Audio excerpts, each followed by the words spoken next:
Hello bachcho, let's see the question and here are the questions. Here is the question. There are different types of chemical reactions occurring around us or being carried out for the benefit of mankind. मतलब हमारे आसपास बच्चों क्या होता है, बहुत सारी chemical equations chemical reactions हो रही होती हैं. For example combination reaction, decomposition reaction, displacement reaction, precipitation reaction, reduction and oxidation reaction and as well as photochemical reaction. अब इसके बेसिस पे हमें बच्चों यहाँ पे कुछ क्वेश्चंस गिवन है, first second third and fourth part. हमें उन चारों ही पार्ट को सॉल्व करना है, तो एक एक करके बच्चों सॉल्व करेंगे. फर्स्ट पार्ट में हमें यहाँ पे गिवन है that combustion of coke is a combination reaction. CO2 formed during reaction is not a pollutant. Then why is combustion of coke is harmful? तो चलिए बच्चों करते हैं इस क्वेश्चन को. And first of all let's see the key concept for this question. तो यहाँ पे हमें बात करनी है बच्चों सबसे पहले फर्स्ट पार्ट की. यहाँ पे बोला जा रहा है कि जब हम कंबशन करते हैं कोक का, कोक बच्चों होता क्या है, Coke is basically the pure form of carbon. यानी कि जब हम इस कार्बन को ऑक्सीजन की प्रेजेंस में बर्न करते हैं तो ये कंबाइन करके फॉर्म करता है कार्बन डाइऑक्साइड गैस. तो बच्चों एक जो पर्टिकुलर परसेंटेज होती है, तो हम ये कह सकते हैं that certain percentage of carbon dioxide helps in maintaining the temperature of the earth. Basically बच्चों जो कार्बन डाइऑक्साइड है ये हेल्पफुल होती है into certain percentage up to certain percentage to maintain the temperature of the earth. लेकिन अब होता क्या है बच्चों, जब हमारी concentration of carbon dioxide increase करती है तो उसकी वजह से होता क्या है बच्चों, it traps more amount of heat get trapped over here. हम यहाँ पे लिख सकते हैं more traps more amount of heat. तो हम यहाँ पे लिख सकते हैं बच्चों that it traps more amount of heat. तो जब ये बहुत ज़्यादा अमाउंट ऑफ हीट को ट्रैप करती है तो उसकी वजह से होता क्या है बच्चों, ग्लोबल वार्मिंग. एंड उस पॉइंट पे ये हम इसे कंसीडर कर पाते हैं एज अ पॉल्यूटेंट. यानी कि जब कार्बन ऑक्सीजन के साथ कंबाइन करके कार्बन डाइऑक्साइड गैस रिलीज करता है तो एक सर्टेन लेवल तक वो हमारे को पॉल्यूटेंट की तरह नहीं ट्रीट करना चाहिए उसे. क्यों? क्योंकि that is helpful for the maintaining the temperature of earth. लेकिन हम जितना ज़्यादा कोक को हीट करेंगे उतनी ज़्यादा अमाउंट में कार्बन डाइऑक्साइड रिलीज होती है, that will be like trapping more amount of the heat and उसकी वजह से क्या होता है बच्चों, ग्लोबल वार्मिंग कॉज होती है. एंड एज वेल एज बच्चों अगर हम देखें तो जब हम कोक को बर्न कर रहे होते हैं along with carbon dioxide, carbon monoxide also releases. And carbon monoxide तो बच्चों बहुत ही ज्यादा पॉइजनस होती है नेचर, पॉइजनस गैस. तो ये हमारा फर्स्ट पार्ट यहाँ पे कंप्लीट हो गया. अब बात करते हैं बच्चों सेकंड पार्ट की. सेकेंड पार्ट में हमें गिवन है that which reaction followed by two combination reactions are involve in the whitewash of walls. कि बच्चों कौन सी रिएक्शंस है जो कि हम फॉलो करते हैं, मतलब हम कह सकते हैं कि that is also involve into the whitewash of the walls. तो यहाँ पे हम सेकेंड पार्ट के लिए अपना आंसर लिखेंगे. तो बेसिकली बच्चों जो रिएक्शंस इन्वॉल्व होती हैं,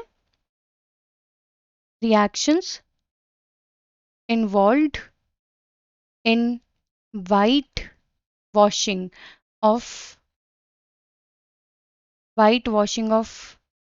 walls. तो बेसिकली बच्चों होता क्या है यहाँ पे कि जो हमारा कैल्शियम है जब वो रिएक्ट करता है विद ऑक्सीजन तो फॉर्म कर देता है कैल्शियम ऑक्साइड फॉर्म होता है. एंड फर्दर बच्चों जब ये कैल्शियम ऑक्साइड कंबाइन करता है विद वाटर तो ये फॉर्म करता है कैल्शियम हाइड्रोक्साइड. अब जो ये कैल्शियम हाइड्रोक्साइड है बच्चों, जब हम इसे अप्लाई करते हैं इसके पेस्ट को ऑन दी वॉल्स तो होता क्या है, ये एब्जॉर्ब करता है carbon dioxide from air. And carbon dioxide को एब्जॉर्ब करके फॉर्म क्या करता है, calcium carbonate which is actually white in colour. जिसकी वजह से हमारी जो वॉल्स होती हैं वो कैसी अपीयर होती हैं after some time, that is to be white in colour.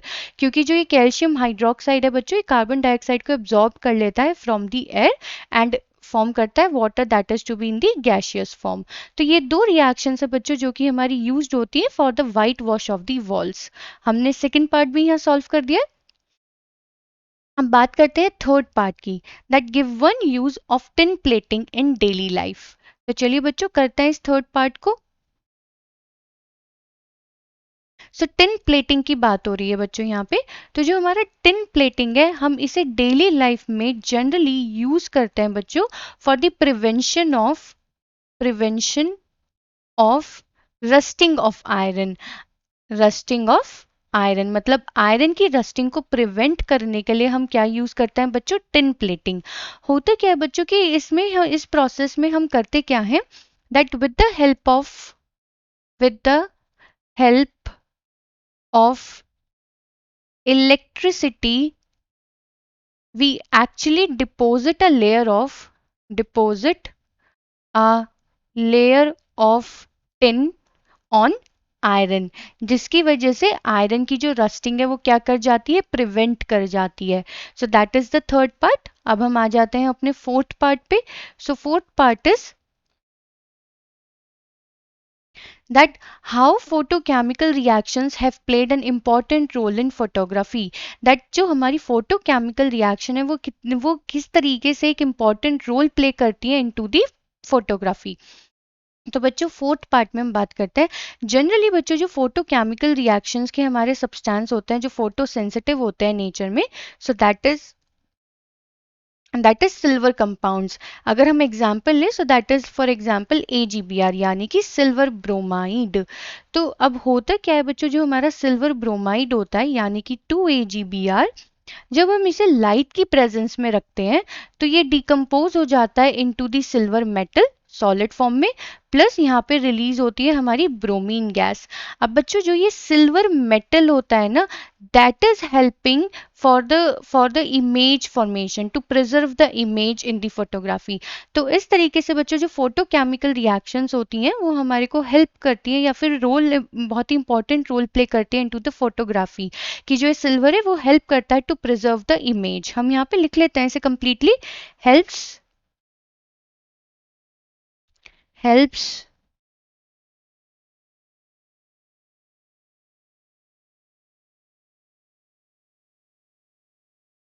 Helps in